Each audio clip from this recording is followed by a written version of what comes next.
What's up, fight fans? This is Curtaville with Counterpunch Boxing News, and I have some new news, some more news concerning Tyson, the Gypsy King Fury. Get this, Tyson Fury passing on Joshua and looking for a tune-up fight first. Okay, the third showdown between Tyson Fury and Deontay Wilder will likely be saved for a date when the fans are allowed to watch the fight in the flesh. Okay, as most know by now, health experts are discouraging the gathering of large crowds due to COVID-19 virus from spreading. Hence, revenue from gate receipts and pay-per-view buys will take a hit. Of course they will. They should. Top-ranked promoter Bob Arum is fully aware of the situation, so instead of holding that trilogy, the 88-year-old promoter will instead focus on bringing Fury to the United States, where he will likely face an unknown fighter. It will be a cheaper alternative to keep the Gypsy King in shape, but the first thing that needs to happen is for that travel ban to be lifted. Fury is currently in England. Unless travel restrictions are lifted or relaxed, Arum's plans are on hold for now. Once that is settled and the Gypsy King arrives, Arum will next focus on what fight Fury will be in. No names have been mentioned for now, with Bob Arum preferring to move once current COVID-19 guidelines are lifted. First of all, the immediate problem is Fury's in England. There's a travel ban, so how do we get Fury over here to get him ready for a fight, assuming we're going to do that fight in the United States? Arum said. Second, you have to do that fight with a live gate. The live gate for the last fight, or the last fight, which was the second fight in February, was 17 million. Timing is essential if Fury is to return to the ring, but obviously it won't make sense for him if the fights does not earn revenue. Fury and his would-be opponent are unlikely to fight for free. Aside from those, there is also an issue of where to stage it. With no one paying to watch the fight, the venue will also not earn. Okay. Also, Wilder extending time off could work for him. He took quite a beating in the second encounter for Fury, and most believe he needs the rest to get prepared for it. Okay.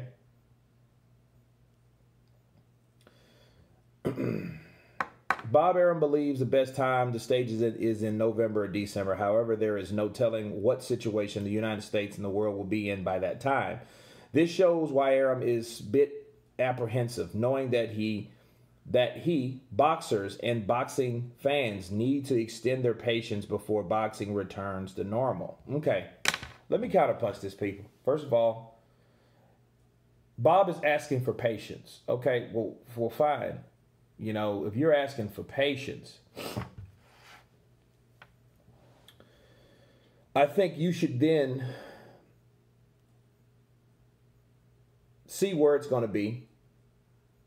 Give us fights that we need to see, because if you can't give us Deontay Wilder and Tyson Fury, if you can't do that because you're waiting for a crowd, because it is a big fight. I get what he's saying business-wise, but at the same token, you're asking for patience because of the pandemic, but you're not trying to acclimate to the pandemic of the time. See, which one is better? Is it better for the formation of boxing to continue, or your own greed? That's what it comes down to. You know, he's afraid we won't have enough money to pay the fuckers, right? So, according to this, they want to put Tyson Fury in with an unknown fighter. Why the hell would you do that?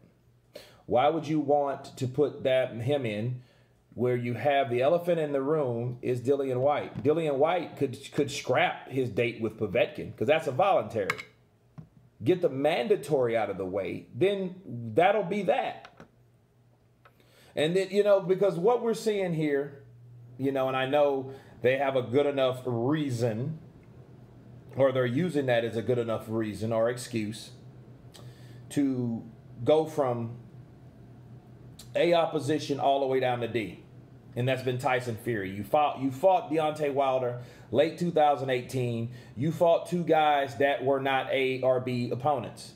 Otto Wallin gave him a tough fight because of what happened in the fight. Okay, he was injured. His eye split open. Okay, but those were still, that was mediocre to and below competition. Okay, then that was 19. Now you beat Wilder. Now it seems like, oh, well, I don't want to fight White or Joshua. You'll pass on those fights for the same reason, because that was a big fight. But Dillian White, you call him a dulcer, you call him this, you call him that. This guy's been saying that he made you cry in sparring. That would be the first fight I would target if I'm going to be not fighting Deontay Wilder. I mean, that would make more sense. He's the mandatory, then he won't be a bother to anybody if you can get Dillian White out of there. I think the problem is they don't want to fight that hard. I think the problem is maybe the underlying truth of the matter is Tyson Fury takes chances at one point at a time. Okay? He doesn't like consistently fighting this hard fight, that hard fight, this hard. He doesn't do that. He's never been able to do that. He hasn't showed us that he can do that. If he fights Dillian White after beating Deontay Wilder, that shows you a lot about that particular person and his desires to beat the best. You remember Tyson Fury's plan. Remember his 3-fight deal, the guys that he wanted to face. He wanted to face Dillian White, but he wanted to face Anthony Joshua, then Dillian White, right? After he beats Deontay Wilder. Remember that? What happened to that? I know we're in the COVID and all this, that, and the other, but that has nothing to do with the guy that wants to fight you, that's been saying that he beat you, knocked you out, knocked you down 2 or 3 times in sparring, gave you a beating in sparring, and you can't fight him because he's your mandatory. You took over the responsibilities for Deontay Wilder, but then you don't want to fight Dillian White, so you're no better than Deontay Wilder, right? And in fact, people would argue that you're worse because a lot of people's argument was, you know what? Wilder's fighting his mandatory Dominic Breazeale. You can argue over that all day. But Wilder fought Breazeale, though. Okay? Then it was Dillian White for the eliminator. He beat Oscar Rivas, got into a little drama, came out of that drama, came back fat, beat Darius Walk. Now he's back in position. Now he's been waiting. He's been waiting since that time. So that's been over a year, right? So you want a voluntary, but you can't get your mandatory out of the way. That's the sad thing. If it was me, I would want to right my wrongs, or should I say right my wrongs? I would want to shut some people up. Because that's a rumor that Dillian White did that to Tyson Fury. Right? Tyson Fury hasn't said, no, that never happened, I don't think. I never read him say, oh, that guy's lying. I just heard he's a shithouse or he's a big dulcer. But I didn't really hear what went on when Dillian White really sparred Fury. What really happened when those guys laced up them gloves and went in that squared circle. Headgear or no gear, it don't matter. They still got punched. They still got hit. Somebody got their ass whooped. Practice or no practice to me. Sparring means a lot to me. Sparring is the stem of a boxing match, okay? It's the seed. It's more than the seed. It's the seed sprouted already in the ground. That's what sparring is. Because people are going to spar the way they fight. Sure, it's practice, but at the same time, it's painful practice, okay? So, Tyson Fury has a chance. And who's to say it has to be in the States? It could be in the UK since Dillian White's already there. I just thought of that. Like, because if Dillian White was there and he's like, well, fight me. I'll fight you. I don't have to fight Povetkin. He's a voluntary defender. He doesn't have to do that. You know, there's no strings attached that he has to fight Povetkin. That's Povetkin getting his shot. I mean, if he can beat Dillian White, he becomes that guy. But that's not set in stone. Sure, they have agreed to fight and all, but at the end of the day, you know, if he beats Povetkin, and when do they fight next month? Well, if he could beat Povetkin, you know, then Tyson Fury's looking for a fight. When is he going to fight? He could be ready by November. If he doesn't, you know, drop off like he did before. The last couple times he's won his victories, right? Dillian White, I'm talking about. So it's crazy. It seems like history keeps repeating itself with Tyson Fury. Seems typical to me. You fight a tough opponent, then you go back down to fighting people we never heard of. So it's just like this with Tyson Fury.